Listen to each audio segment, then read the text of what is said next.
questions that were sent in to us when we announced the webinar. So I will address a few of those. The first one is, does sexual attraction have a role in motivating the other gender, either as a man or as a woman? And how can we speculate that? Okay.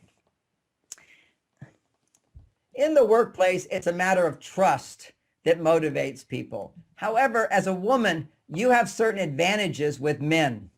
And men, you have certain advantages with women that other women don't have.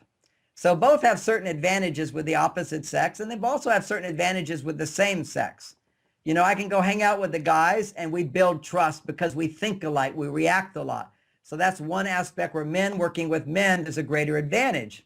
Women come into the play, they can sabotage their power and effectiveness in the negotiation or the relationship, the interaction, by having reactions that are foreign to men's, that men don't understand. And men will end up feeling criticized, judged, or blamed. Now, or just not liking her, basically just wanting to get away from her. One of the blind spots was, do men have to walk on eggshells around women? And 90% of men said yes. And women said, do men have to walk on eggshells around women? And most of the women said, no, they shouldn't walk on eggshells. We should be treated like equals. So how do we understand why men think they have to walk on eggshells around women? Because that's going to make a man not want to work with a woman. It's just some women men are happy to work with because those women have learned how men interpret their behaviors, and they can make little adjustments so that men hear them correctly. So that would be one thing we'll be exploring there. I think one of the biggest differences, blind spots, was a question we ask, do women ask too many questions? And 98% of the men said yes, and maybe 30% of the women said yes. Because see, women, they often want to create connection by asking questions, because if a man asks questions of her, then she feels trust and she connects. But men don't want you to ask them a lot of questions. It can come across as doubting, as mistrusting, as you didn't give me enough information. Your answer wasn't good enough, so I'm asking you another question. So there's another way of creating conversation that we have to explore without asking too many questions when you're dealing with a man. It's not that there's anything wrong with asking questions when you're dealing with women, but sometimes men will get it the wrong way. And that's what we want to understand, is that men take it in a different way than you mean. So from my perspective, as far as success goes and cooperation goes, sexual attraction certainly is not trying to be sexy or whatever to get your way. We clearly know that some women use their sexuality to get ahead. It often backfires. That's enough said on that. Now, I've been doing this 40 years. I'm 64 years old. So this is my life work. I've watched the change.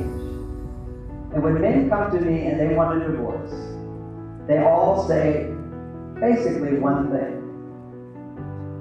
When women come and they want a divorce, they all have a long list of problems. This. Very complicated. He doesn't talk. He doesn't listen. He doesn't kiss me. He doesn't compliment me. He doesn't hold me. He doesn't hug me. He never brings me roses. He always arguing. He's drinking too much. He's working too hard. He's not sleeping enough. He's sleeping too much. All kinds of things.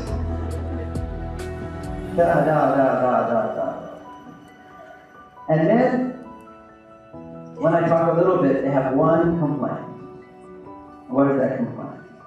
He said, no matter what I do, she's never happy. Premieră absolută. John Gray vine la tine acasă. Înregistrarea conferinței susținute de John Gray în București plus ore de conținut video cu subiecte importante sunt disponibile acum online pe www.life-university.ro. Hi, I'm Dr. John Gray, the author of Men Are From Mars, Women Are From Venus, a #1 bestseller in the whole world. It has done an amazing job helping men and women communicate better. It's in over 143 countries and over 50 languages and 50 million copies sold. One is that you will get all new content on understanding how men and women unknowingly sabotage their relationships at home, in the workplace, This is the dynamic we're going to be looking at. We're going to look at how men and women manage stress effectively in different ways, and we have to know how to do it for ourselves, so we're not blaming our partners. We can take blame out of our lives, out of our relationships, and learn to be responsible, but also when we're not getting what we need from our partners, how to communicate that in a non-stressful way, but in a way that will elicit response. We get in a relationship in order to support each other, so you'll learn those skills. When a woman marries a man, in the beginning, he comes home, and she's home already. If he comes home, the first thing he does is he finds her. Oh, where are you? And she goes, oh, he left me, he looked at me. And then she begins testing a little, does he still love me? So he comes home, she hides. She's like, I'm so excited. Is he gonna find me?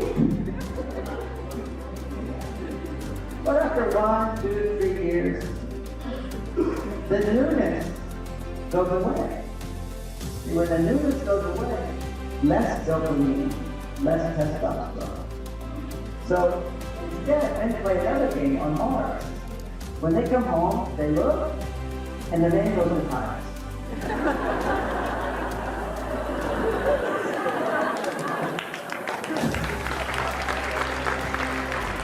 He doesn't want any foul. He's just like, okay, don't find me. And this makes no sense to women.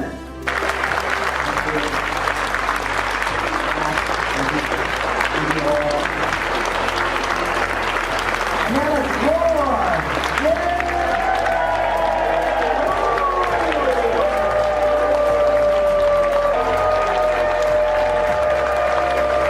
I had such a great time when I was in Bucharest. It was a great day, a terrific event. We all need more love in our lives, and sometimes just making a few changes can make a huge difference. Disponibil acum pe life-university.ro.